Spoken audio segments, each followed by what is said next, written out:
Hi, and thank you for joining.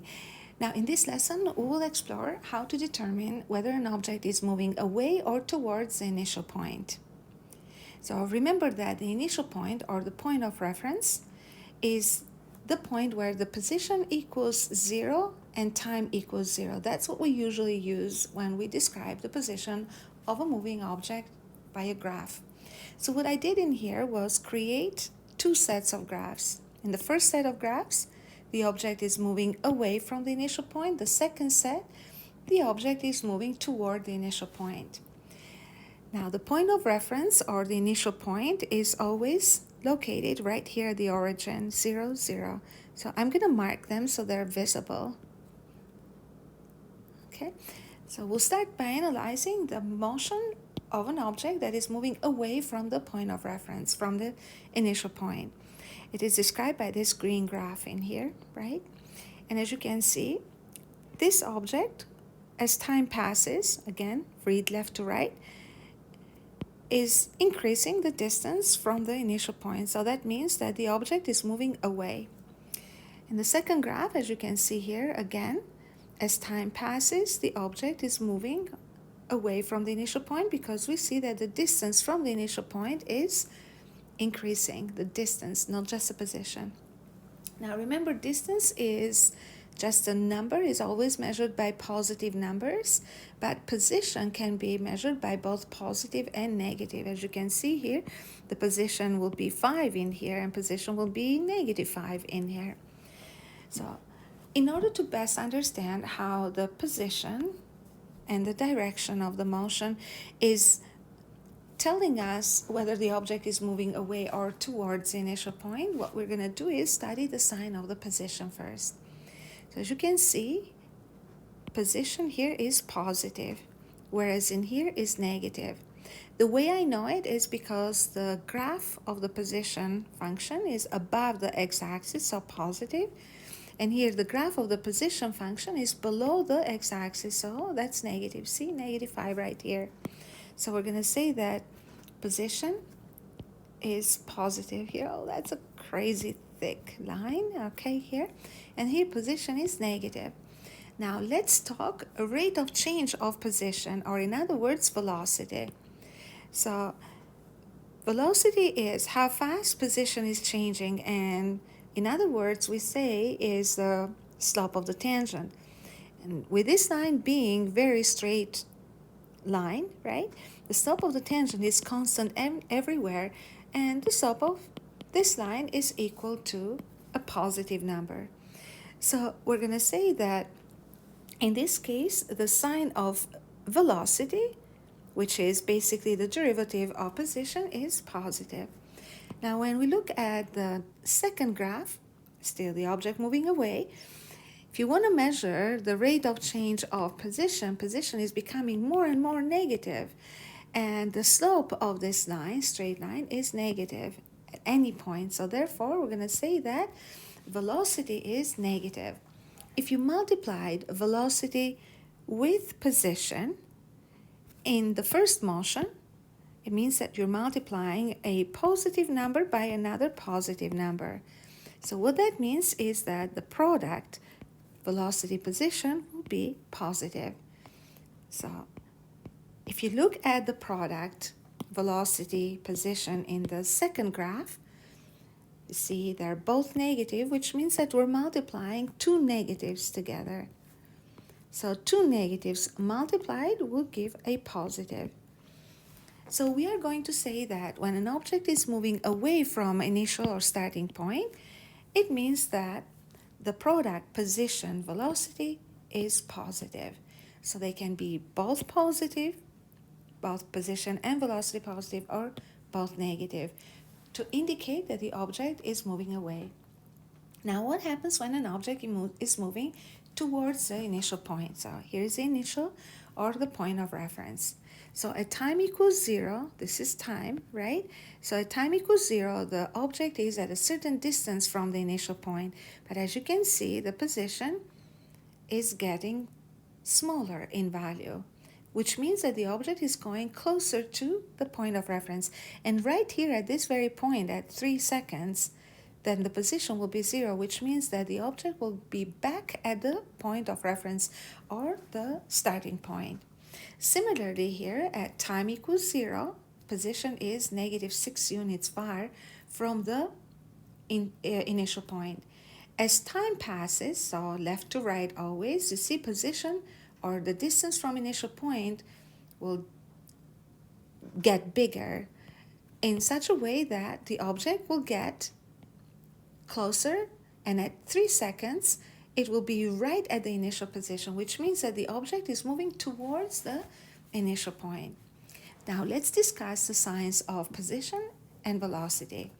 So in the first graph, you see that the position is described only by positive numbers, because if you were to locate any point on this line that represents a position of a moving object, then we use only positive numbers to describe this, you see, because the graph is above the horizontal axis. So we're going to say position is positive. I'm going to make this purple to match the graph. Why not? Whereas when we look at this position graph, you see that all the points here will be negative, the values of position, right? Will have a negative sign, and that's because the graph is below the horizontal axis. So we're going to say that's negative. Now, how about velocity? So the velocity is the rate of change of position or the slope of the tangent. Now, since this is a straight line, it tells us that the rate of change is constant everywhere, and it will equal the slope of the function itself. So slope is negative here because the line goes down. So we say that velocity is negative. Whereas when we look at the second graph here, the rate of change of position, since the position graph is going up, will be positive for the same or similar reasons as in the previous one, right? That was negative. So now, this is the fun part. Let's multiply position with velocity. So see, you have a positive and a negative. So when you multiply a positive with a negative, guess what? You get a negative. Now, in the other case here, we have position, which is negative, multiplying velocity, which is positive. So negative with a positive. So two opposites multiplied will give a negative. So what that means is that when an object is moving towards the initial point, then the product velocity position will be negative. And it's easy to kind of see this way. So they're going kind of in opposite direction, velocity and position, right? And that's what makes it get closer to the initial point. So in conclusion, we're going to say that an object is moving away if the product STVT is, drum rolls, a positive. So that can happen when S and V, I'm going to write them for short, are both positive, or it can happen when S and V are both negative.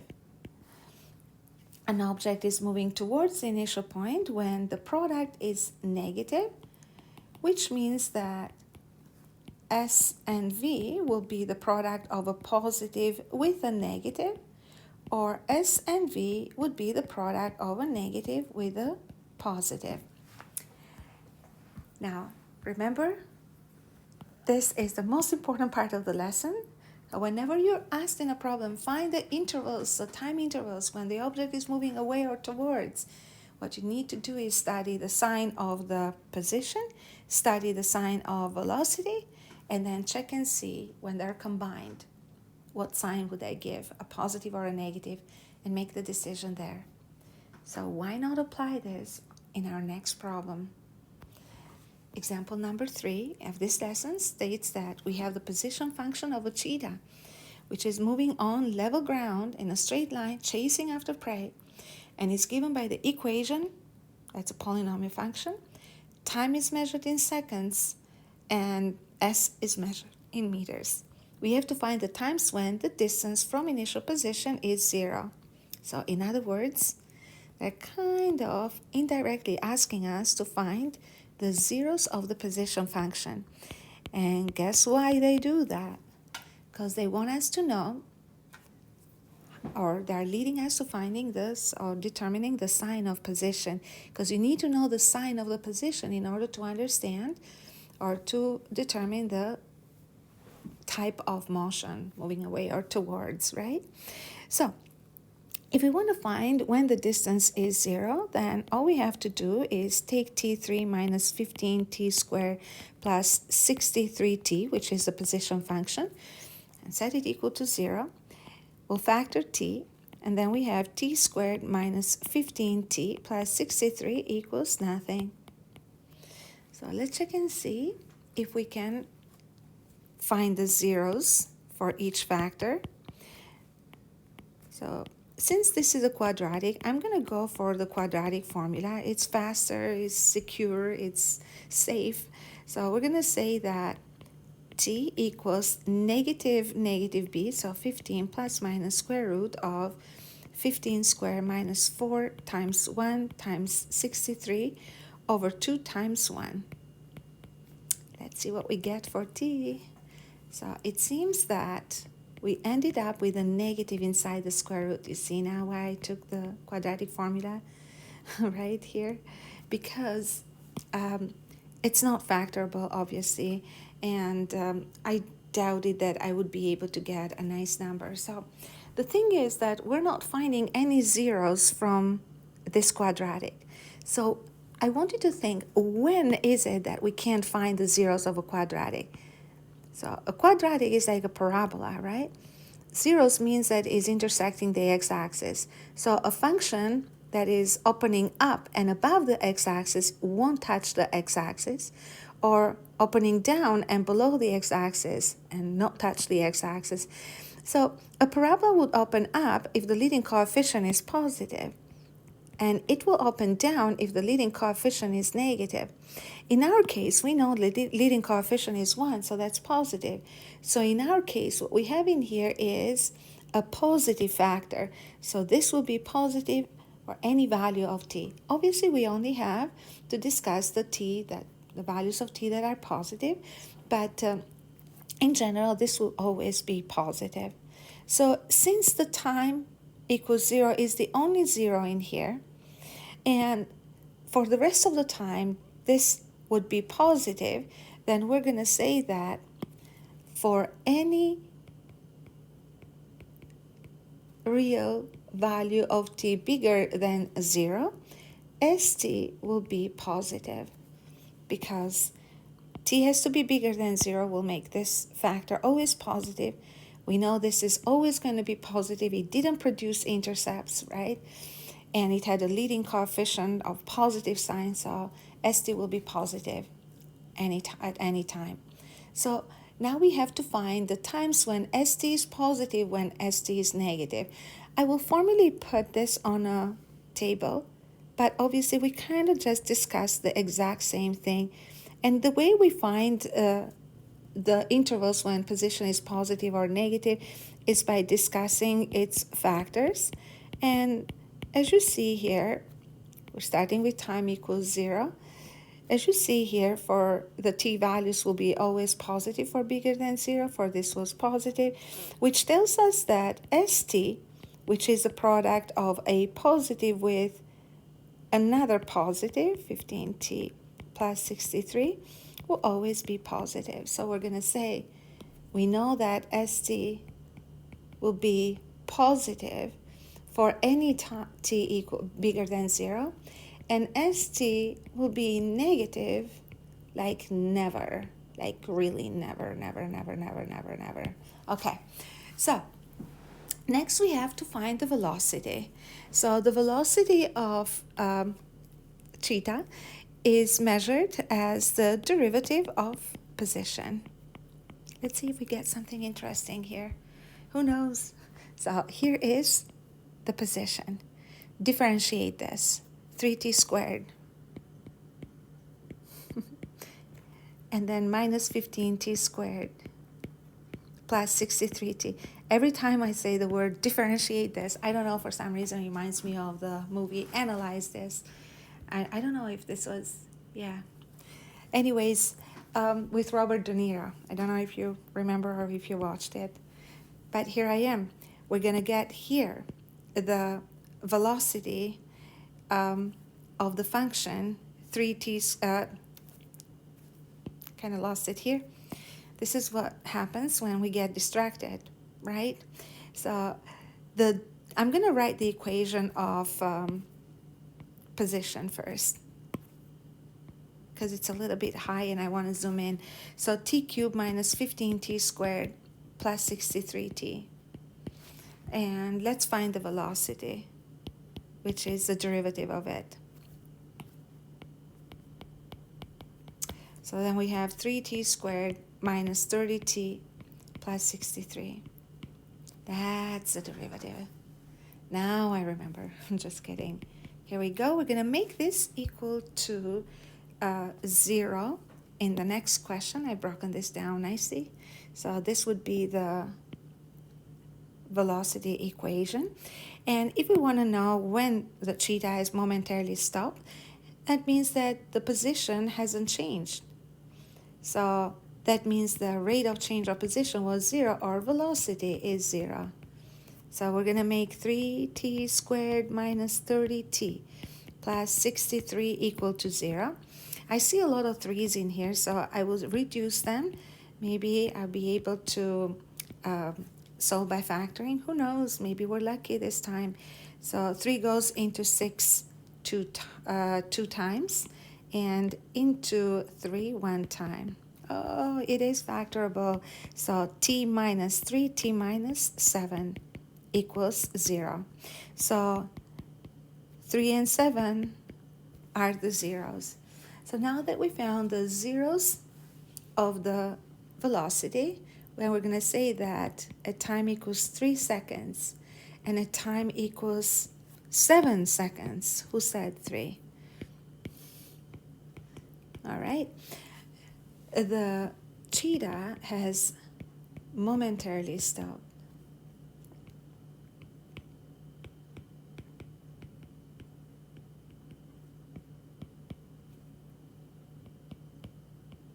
Okay, so in the next question, we have to find the intervals when velocity was positive, when was negative. That's easy. So you can easily do this by just simply using one number line. I'm going to do this the formal way. So I'm going to start with a 0. I'll place the values where velocity was 0 here. There goes infinity. And here goes t minus 3 and t minus 7. And here goes the sign of the velocity.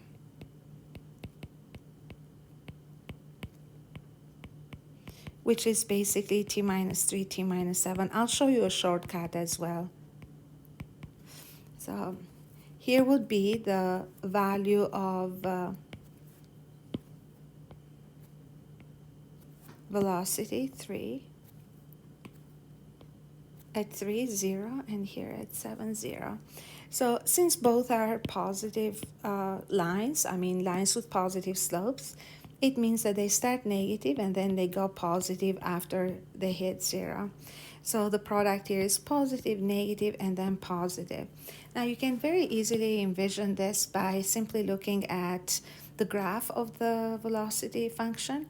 So you can see that this is a graph that opens up, as you see, with these 2 zeros, which means that right here between 3 and 7 seconds, then the velocity will be negative, and then from 0 to 3 positive, from 7 to infinity positive. So we're going to say that velocity is positive for the time interval between 0 and 3 and 7 to infinity. Obviously, I don't believe the infinity because, it's a living thing, right? We don't last forever. So that's same with cheetah. So time between 3 and 7. Okay, so there we go. This is how we determine velocity, positive or negative. Now, if we were to discuss when the object is moving away or towards the initial point or the point of reference, so how would you approach that? So in order to analyze whether an object is moving away or towards, then we have to build a chart of velocity and position. And for this, what we do is we start off with a number line. And on this number line, we're going to put all the key values of both position and velocity. Now, the only key values that we found were those from velocity, because when it came to position, it had only 1 0, right, at a 0, which is, makes sense. It's the beginning of the domain. So we're going to write on the first line the sign of ST. The second line, the sign of VT. The last line is the motion, or describe the motion, or the nature of the motion. So I'm going to make this a little prettier. So product, the sign of the product.